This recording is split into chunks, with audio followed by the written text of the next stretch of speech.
I have been on a kick of Shadow Dragon lately. Fun fact, I've never actually beaten it before until yesterday, but I've definitely tried. I guess it was a combination of other commitments and not being really in the right mindset. But I'm happy to say, after years and years, I've finally beaten the game. But this video isn't exactly about Shadow Dragon for the DS. It's about Shadow Dragon for the 3DS.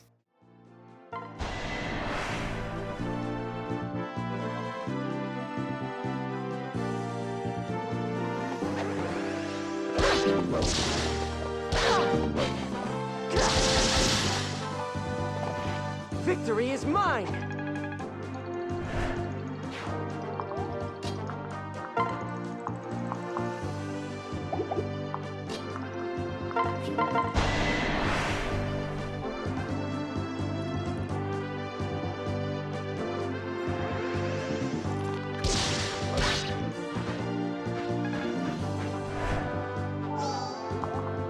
A hacker named TildeHat has been working on an extremely cool project remaking Shadow Dragon into the Fates engine.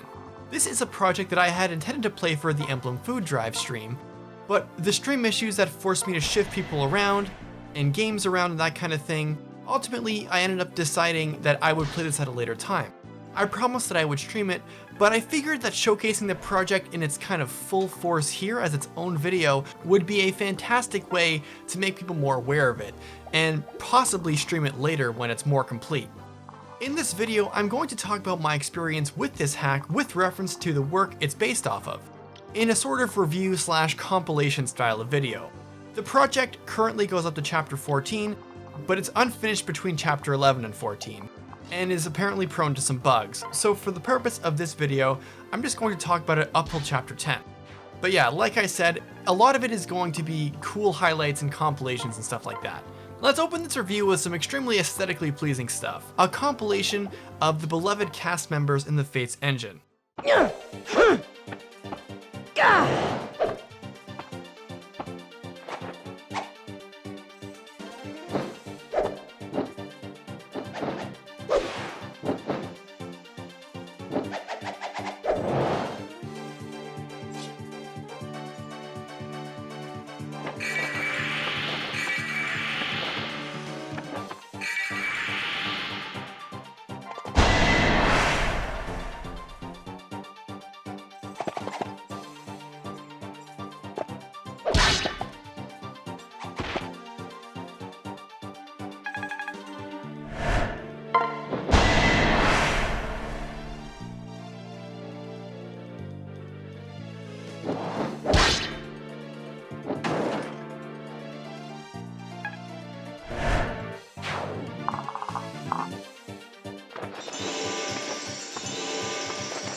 My personal favorites are Ogma, Minerva, and Jagan. There was clearly a lot of effort dedicated towards the models and textures here. This is a really fun take on Shadow Dragon and honestly makes my Shadow Dragon experience better than the original. But what is 100% intact is the dialogue. All the dialogue is ripped from Shadow Dragon and placed here.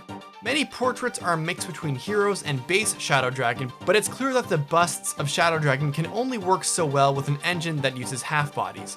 As for maps, this hack uses the fields and castle tile set from the Game Boy Advance for the maps that need it. They're works in progresses, but I'm sure custom maps in the 3DS engine is painful to figure out. I will say though that it was really interesting to see the castle tile set in 3D, despite the graphical stretchiness of it, especially in chapter 10 with the hills. It's really cool to see, and a different way to even look at these tiles to begin with. This hack also takes great advantage of Fates' skill system and assigns personal skills to each character. Shadow Dragon throws so many characters at you at like the same time, and some really come off as mediocre or completely worthless.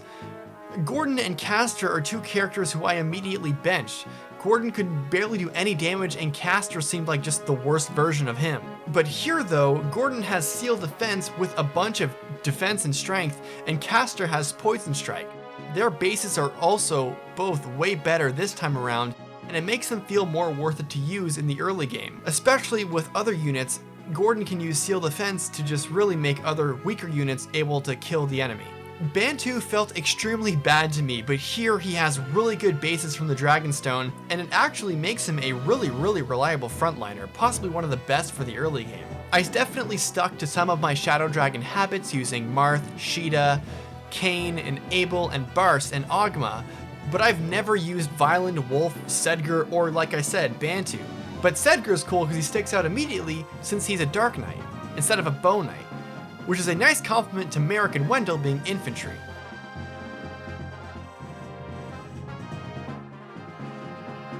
Auto battle was a missing feature from Shadow Dragon, even though Path of Radiance and Radiant Dawn had it, and if you ask me, Shadow Dragon was the game that really needed it. There was a lot of walking between areas in Shadow Dragon's maps, since enemy placement was kind of weird at times, and it would be really sparse and then really condensed in some maps. Also, there was the frustration with Marth having to be ferried or warped, basically from visiting villages to seizing thrones, because he was the only one who could do that. And auto battle here is so helpful because it completely cuts out that wait time. I mean, that's the point of the feature, but seeing it here really makes me wish it was just in the base game from the start. So let's talk about pair up and dual strike and how that helps this mod, and helps Shadow Dragon. Pair up and dual strike are done really well on enemies, and in the player's hands, it makes this experience so much fun. It's been so fun to pair up Marth with Drog so we can get extra defense boosts and strength boosts, and in an unlikely pair, Bantu paired with Roger gives him over 20 defense, making him my biggest defensive wall in the game so far. I'm playing the DS version and the 3DS version side by side, and the hack really spices up the gameplay, which is what you'd come to expect with the Fates engine, but I really don't want to just credit the engine here. Tilde did a really good job using this mechanic to the enemy's advantage, and not only this, but he added a diminishing system to pair up bonuses. For every turn a unit is in pair up, all pair up bonuses will reduce by 1, and it will be restored at the end of the chapter. And even enemy skills too. I got tricked by a lunging Bow Knight and ended up getting my George killed in chapter 10. The enemy placement in general, while is very much taken placement for placement from Shadow Dragon, still incorporates pair up in a fun way that really helps encourage my favorite sort of playstyle, which are slugfests. In my opinion, there's few things more satisfying in Fire Emblem than seeing a horde of enemies square up against your own squad, but in this instance I can use a combination of effective weaponry and dual strikes to make quick work of these enemies. Tilde's use of enemy skills here really makes me think he has a finite understanding of conquest gameplay, but knows how to incorporate a Shadow Dragon twist into it. This hack really is a fun gameplay experience. I am up to do a live stream or an LP series of it in detail, because it is a really unique project. It is unfinished though, and as you can obviously see, there are some works in progresses here, but that's kind of how it goes for hacking for Fire Emblem. 3DS hacks are few and far between, and in my opinion, this one is really ambitious, and I'm really looking forward to seeing TildeHat's continued progress on the project.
Anyways guys, I really am hoping that you enjoyed this quick video just showcasing this hack. I think it might be quick, I don't know, I have a lot of visuals I want to show here.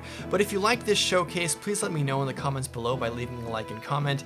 A subscription would really let me know that this is the sort of videos that you guys like to see. With that being said guys, hope you are enjoying your week, and I'll see you in the next one. Deuces.